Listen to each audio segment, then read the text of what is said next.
Halo, selamat datang. Gini deh, pernah nggak sih di tengah dunia yang kayaknya serba nggak pasti ini, kita ngerasa butuh banget sesuatu yang bisa dipegang teguh? Sesuatu yang nggak goyah?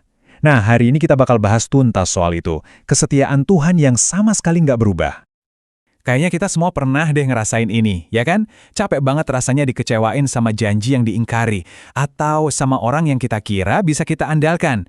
Pertanyaan ini, wah ini kena banget ke inti perjuangan kita sebagai manusia.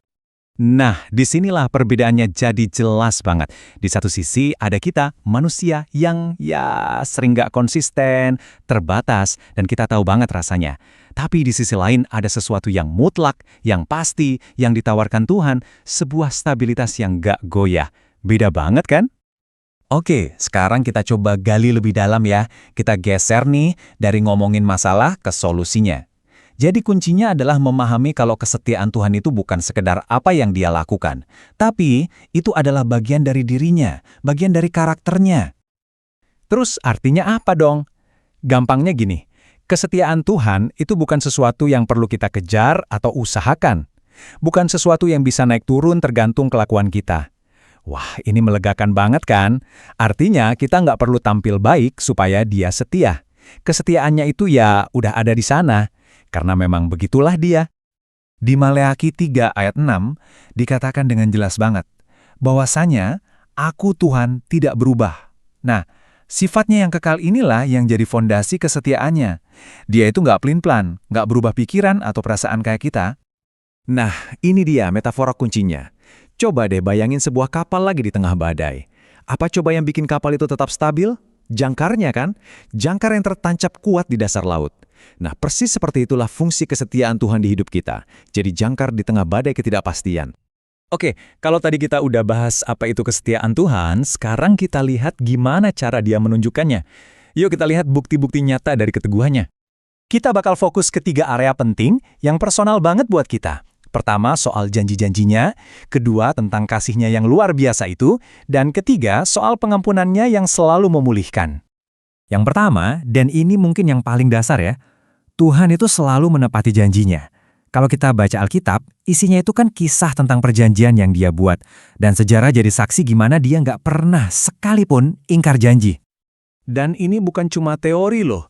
Coba bayangin, ini kesaksian nyata dari sebuah bangsa. Mereka lihat ke belakang, ke sejarah mereka, dan mereka sadar setiap janji yang Tuhan kasih, semuanya tanpa kecuali benar-benar terjadi dalam hidup mereka.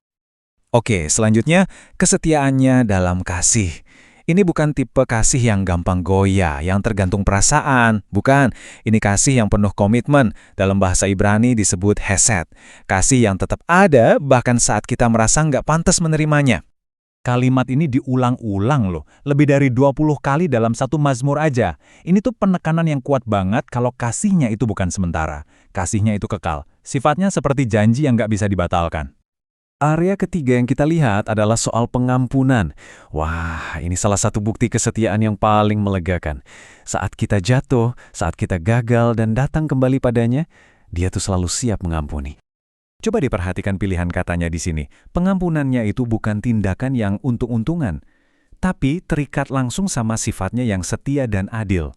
Artinya, Dia setia sama janjinya sendiri untuk mengampuni. Karena ya, memang itulah karakternya. Dia nggak bisa jadi pribadi yang lain. Nah, sekarang kita sampai di puncaknya nih. Gimana kalau kita yang nggak setia? Apa yang terjadi? Inilah ujian sesungguhnya dari kesetiaan Tuhan. Coba kita renungkan ini sebentar.